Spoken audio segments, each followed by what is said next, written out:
Incoming transmission standby. Welcome to the Nod News Network. The Biden administration told Congress it will withhold $85 million in aid to Egypt because of alleged human rights violations. Washington plans to suspend part of the foreign military aid allocated to Egypt and redirect it to other countries, The Wall Street Journal reported on Thursday, citing sources familiar with the matter. According to this newspaper, the Biden administration informed Congress that it will withhold $85 million in military aid to Egypt, with the condition of releasing political prisoners. Instead, that money will go to Taiwan and Lebanon, with $55 million going to Taipei and the remaining $30 million going to Beirut. The Wall Street Journal also claims that some U.S. lawmakers are trying to withhold an additional $235 million in conditional aid amid calls to punish Cairo for alleged human rights abuses. Last month, a group of 11 Democrats on the House Foreign Affairs Committee called on U.S. Secretary of State Antony Blinken to suspend all $320 million in conditional aid to Cairo.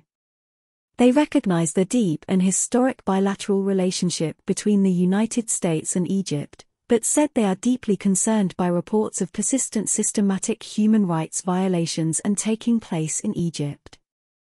Aid conditional on Egypt's human rights record is just a fraction of the $1.3 billion the country receives each year from the United States in military funding.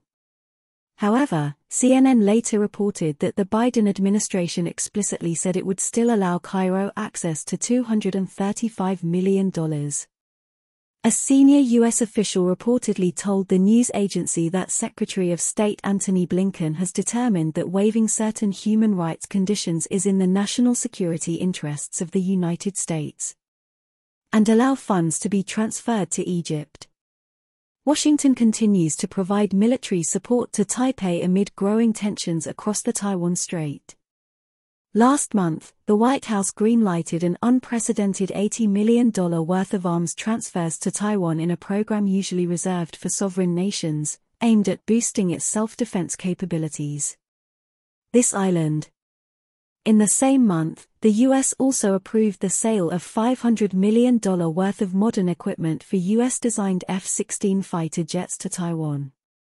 Washington's arms sales to Taiwan have angered China, which considers the island an inseparable part of its territory and claims the right to retake the area by force if necessary.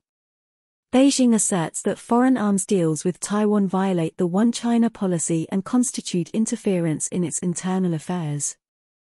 This has been the Nod News Network, transmission complete.